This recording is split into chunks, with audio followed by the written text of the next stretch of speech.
सोचिए, एक international air show चल रहा है, दुनिया की बेस्ट टेक्नोलॉजी का प्रदर्शन हो रहा है, और फिर अचानक हजारों लोगों की निगाहें एक एक बहुत ही भयानक हादसे पे जाके टिक जाती हैं। चलिए समझते हैं कि आखिर हुआ क्या था। तो बात है 21 नवंबर 2025 की। जगह थी दुबई एयर शो।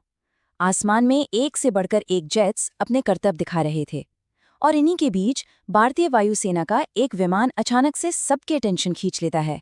पर वजह अच्छी नहीं थी। तो सवाल यही उठता है ना कि आखिर एक इतना state of the art high performance fighter jet जो अपनी कैपेबिलिटीज के लिए जाना जाता है, वो हवा में बस कुछ ही सेकंड्स के अंदर क्रैश कैसे हो गया। आज हम इसी गुत्थी को सुलझाने की कोशिश करेंगे। तो सबसे पहले ये समझना जरूरी है कि आखिर वो कौन सा मोमेंट था जहां से सब कुछ गलत होना शुरू हुआ। चलिए उस फाइनल मैनुअर को ही डिकंस्ट्रक्ट करते हैं जो इस क्रैश की वजह बना। अच्छा, इस फाइटर जेट को उड़ा कौन रहा था? वो थे विंग कमांडर नमांश स्याल, इंडियन एयरफोर्स के एक बहुत ही एक्सपीरियंस्ड पायलट। तो देखिए, इस पूरे टेक्निकल एनालिसिस के बीच में एक ह्यूमन एलिमेंट भी है, और उसे याद रखना बहुत ज़रूरी है। तो आखिर हुआ क्या था उस दिन? जो आई विटनेसेस थे, उनके मुताबिक प्लेन काफ़ी लो एल्टीट्यूड पर था। पायलट ने एक बहुत ही शार्प रोल लिया, और उसके ठीक बाद जेट सीधा एक स्टीप नोज डाइव में चला गया। एल्टीट्यूड इतनी तेजी से गिरी कि प्लेन को रिकवर करने का या कहें कि ऊपर खींचने का मौका ही नहीं मिला, और सीधा जमीन से इम्पैक्ट हो गया।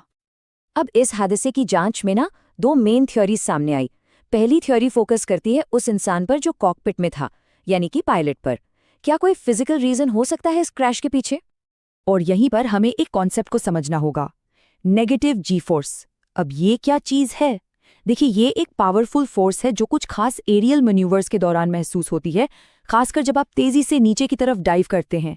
इसमें होता क्या है कि खून आपके सिर की तरफ रश करता है, पैरों की तरफ जाने के बजाय। नेगेटिव जी फोर्स का असर बहुत सीरियस हो सकता है। इससे पायलट का विजन ब्लरी हो सकता है, वो पल भर के लिए डिसऑरिएंट हो सकता है, या कुछ सेकंड्स के लिए प्लेन से कंट्रोल भी खो सकता है।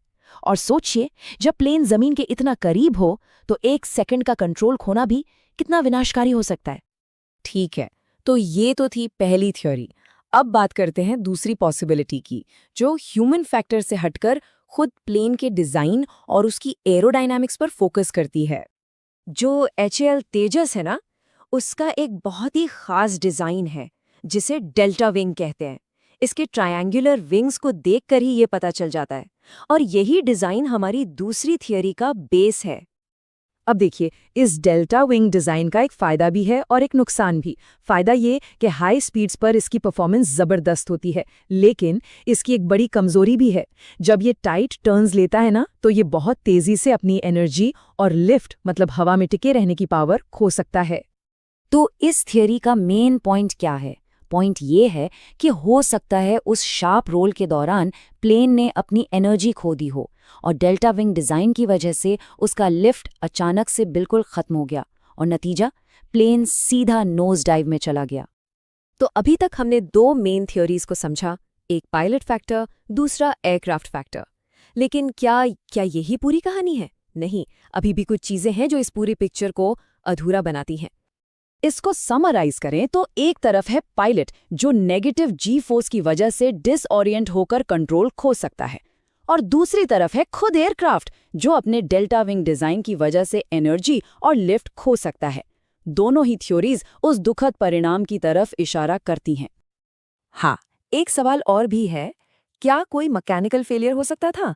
देखिए, ऑफिशियल्स ने इस पॉसिबिलिटी को पूरी तरह से रूल आउट तो नहीं किया है, लेकिन उनका कहना है कि मैलफंक्शन का कोई क्लियर एविडेंस अब तक नहीं मिला है। तो असल में हुआ क्या था?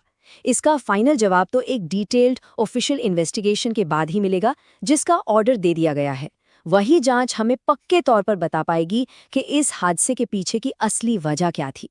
लेकिन ये जो घटना है ना, ये हमें एक बहुत बड़े सवाल के साथ छोड़ जाती है।